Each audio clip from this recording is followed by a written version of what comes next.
Hey guys, welcome back to the Life Mastery Podcast, and we're here with Dr. Kori Propst, and we're going to go over some more motivational mastery stuff. We're heading toward the end of the year, and Kori's going to tell us how to create the best resolution.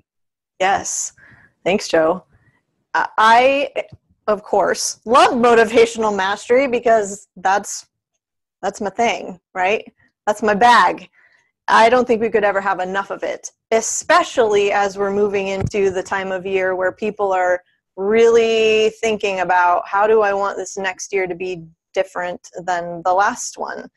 What was I trying to do in 2018 that I wasn't quite getting there with that I would like to move into 2019 a little bit differently around? And so, yeah, today I wanted to talk about how to succeed in 2019, the number one resolution you need. Great. So I did a little digging, Joe, and it's always interesting to me to learn what happens for people who set New Year's resolutions. And I don't think it's any secret to anyone watching or listening that most people fail with their New Year's resolutions.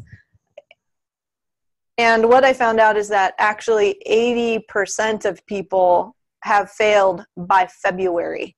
So within 4 weeks, 80%, the majority of people they've given up on the resolutions that they've set. I was interested in what the top resolutions were. You know, we always hear that one of the top resolutions is to lose weight or start exercising more. And in fact, that is within the top two. I looked at 2018 and the top resolution was to save money. So 53% of people who were polled who had set New Year's resolutions wanted to save money. Just under that resolution was to lose weight or get in shape. That's 45% of people had set those resolutions. The third most common one was, do you want to take a guess? It's going to be relational.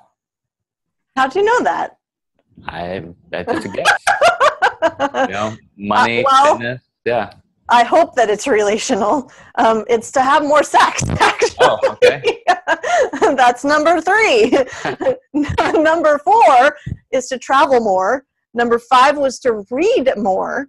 And number 6 was to learn a new skill or a hobby. Now, here's what's interesting to me.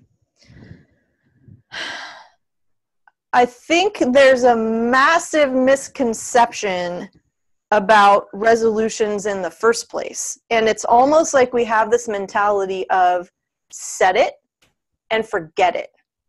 Like, it's going to take care of itself.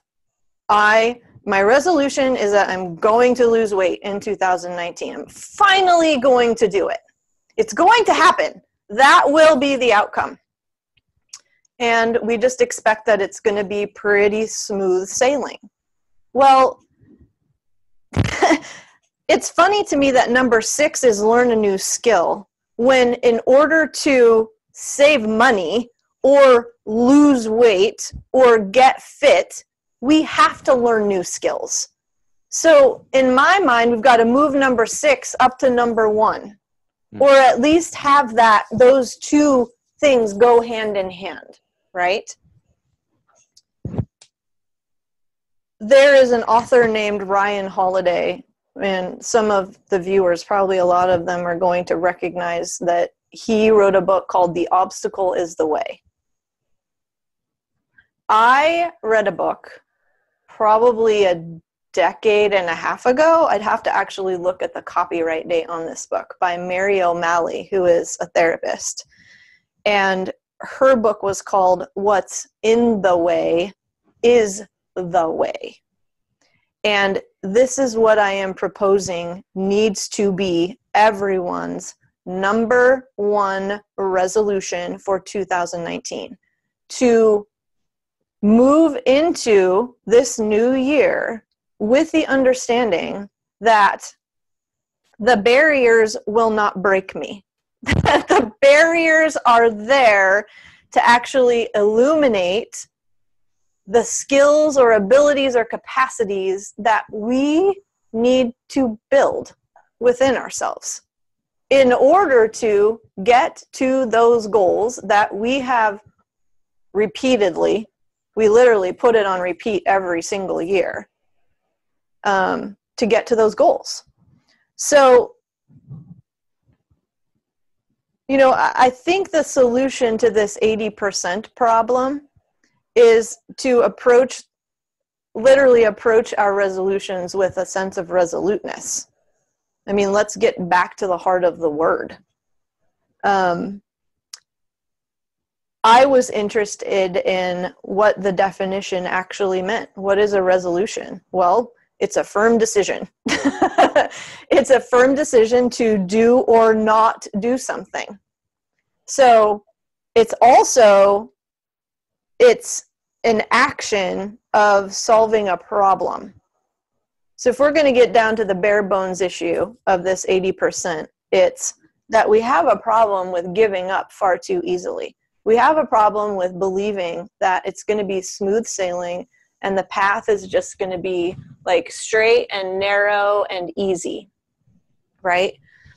And I want to challenge everyone to settle into the fact, because it's literally a fact, unless we're choosing something that's really, really super easy.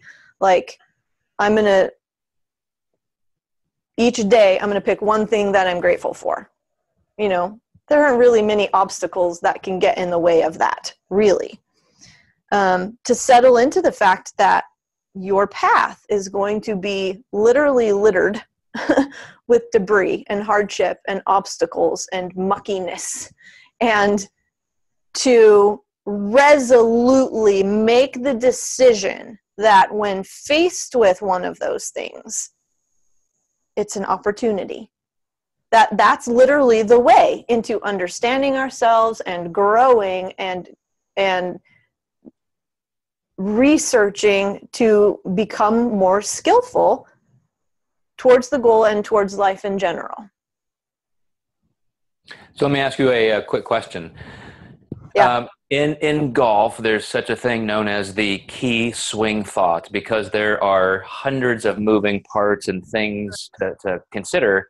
Mm-hmm. But when you go up and address the ball, you have to have one thought, and that's the key thing that's going to make everything else fall in place. So for this, when you say, okay, here is a challenge, I'm going to expect obstacles, and that obstacle is going to be there to teach me something. If it's something I can't just blow right through, then clearly it's probably been part of the problem for why I'm in this position, you know, having this particular resolution. Mm-hmm. So what would you say? You've got your internal monologue happening, you're frustrated, you've got this goal, but you keep hitting your head against the same obstacle. What do you do to just address that? I think one of the most powerful things we can do is to ask ourselves different questions than we are. Oftentimes I know you want just a clear-cut answer to this, Joe, and I think that's the problem, is that most people just want the clear-cut answer. Most people, too, are asking themselves questions that aren't invitations or opportunities. They ask themselves questions that shut them down. Why can't I do this? But it's not I wonder why I can't do this. It's a, why can't I do this? It's a closing down. It's a shutting off. It's a suffocating, rigid, like, demand, which puts us into this zone of protection and shutdown. It's a threat. So we have to ask ourselves invitational questions. Okay, this is freaking uncomfortable. Like, this isn't ideal. I don't like being in this spot right now, but what can it teach me about myself?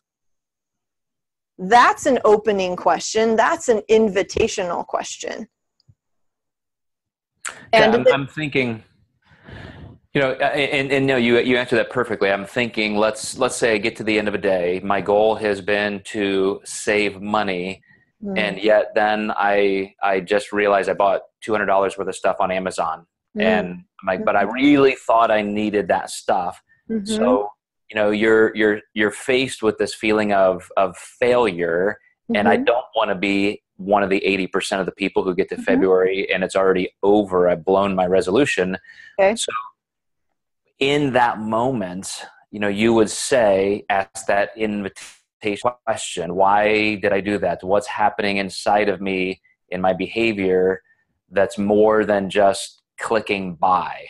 What am I trying to protect from? Or, that's a very therapy-ish question. What need was this serving when I impulsively bought this $200 worth of whatever?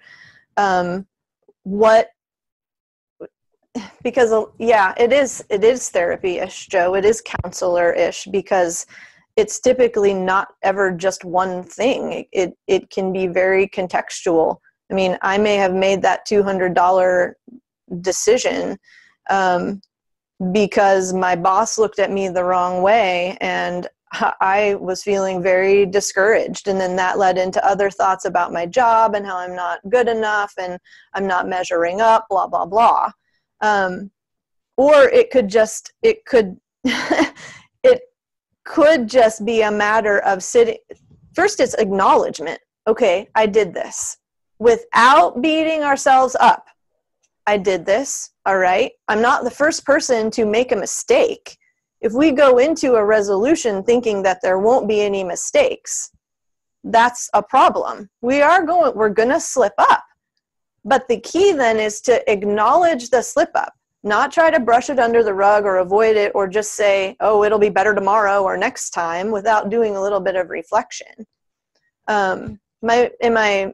Am I answering your question? Am I making sense? I just think it's really important, if we're going to say that the obstacle is the way, the thing that is a barrier is what we have to address, then we have to have some kind of a key, quote, swing thought that every time I catch myself doing this that I don't want to do, I have to have a way to trigger a different behavior. And so we have to break the sequence, is what you're saying. Yes. Yeah. And that might mean checking in with ourselves throughout the day, because we recognize that as the day goes on, we get more and more tired and then more and more impulsive. And previous podcast, we talked about willpower and it being a depletable resource. Okay. It's the end of the day. I recognize now that at the end of the day, I tend to not make as wise or skillful decisions as I do earlier in the day. So how do I want to set up my environment so that those decisions don't even need to be made money-wise? Or if money decisions do need to be made, maybe a friend is helping me out in that. Let's ask for help too. That's another thing. We don't have to do this on our own also, but there is the acknowledgement piece, but there's also I got to get to know myself. And here, this is, I think, the key point is we can use the obstacle and what we would define as being in the way as a way into understanding what our tendencies are. And you even alluded in the previous podcast too, that a lot of this can be related to biology, DNA level stuff. And it was really interesting to me as I re-listened to the podcast. I was thinking, because you said Kori has like willpower up the wazoo, and I've trained myself in that because I'm thinking about how I was raised. I'm thinking about how my mom, and she would admit to this, is was previously, because she's really been working on this too, one of the most impulsive people you would meet. Just like if she was thinking something, she was going to say it. You were going to know it. But is much more tempered now. But it took feedback from other people, consulting with others who she trusts and feels safe around, who could say to her, this is what I notice. And this is what I think a lot of people do not do. They don't ask for feedback because it's really hard to hear it. Like they already know, but to hear it from someone else is this, confirmation that, okay, yeah, this is really something that I need to look at and maybe work on shifting. Yeah, I think, probably maybe another good analogy very quickly would be something that I just encountered this morning. I felt hunger, so that would be an obstacle. If I'm in that second tier, resolution, then that's an obstacle. So how do I face that obstacle? The immediate thing that I do is look at the clock, and I say, oh, well, I just ate 2 hours ago, so I really shouldn't be hungry. And that knowledge and that impulse, that's the key swing thought, is not to just say, oh, I'm hungry, let's go get some food. It's I'm hungry, let's see if it's the right time that fits into my plan. So that, that just creates kind of that sequence breaker, as you said. Yeah, I like that, Joe. I approach it a little bit differently in that I will say, what did my last meal look like? Is it even realistic that my body has actually burned through all of that energy that I ate? Because yes, there is something to timing, of course. How does this fit into my day and my schedule? I want to approach it from what's appropriate for my body, because I don't want to ignore hunger cues. I think they're important. So yeah, to your point, key swing thought. What is the next thing? For a lot of people, it's pick up your water. So I may be dehydrated, not hungry. You're just creating a new habit to break that old one. So as a way of summarizing, you promise you're going to give us the one resolution that you need. And is that it? Is to move that new skill from 6th position to 1? Yeah. Commit to the resolution that what you would say is in the way is the actual way to your goal. Excellent. So I almost want you to rephrase that even a little differently for people who say, because that sounds so poetic, and it does sound like an amazing book title and concept. But every time I feel some kind of impediment that is going to trigger failure, I believe we know that's coming, and we just kind of brush it aside, like, screw it, I deserve it. I'm hungry, I deserve it. I deserve that purchase. There's something like that makes us just stick our head in the sand. Well, because it takes effort. There is some effort there. It's a pause. It's a conscious, like, okay, whoa, wait, stop. It's like we have to put on the brakes. Like, it takes effort when how many of us get irritated when we keep hitting the stoplights in our cars? Why? Because it takes effort. They're not really getting, like, they're keeping us safe. Our barriers to our goals can literally keep us safe too, if you want to look at it that way. They are giving us opportunities. They are like little lightning bolts and signals to pay attention. This is important stuff, guys. That's the message. Whoa, hang on. This is super important thing right here. Awesome, Kori. I appreciate that. And I think we're kind of building towards some cool stuff. I don't know, these last 3 podcasts are really, I think, creating some synergy toward, I don't know what. We'll have to think of some great new things to delve into for 2019. But thank you for that, Kori. And you guys, we appreciate your listening and watching. Remember, we do record these, produce them, and get them ready for the next day. But if you subscribe, you'll get them a day early. You'll get those notifications. So if you're on iTunes or YouTube or SoundCloud, make sure you hit that subscribe button so you get those notices even a day early. So we will catch you guys next time. Thanks. Thanks, Joe. Thank you, everyone.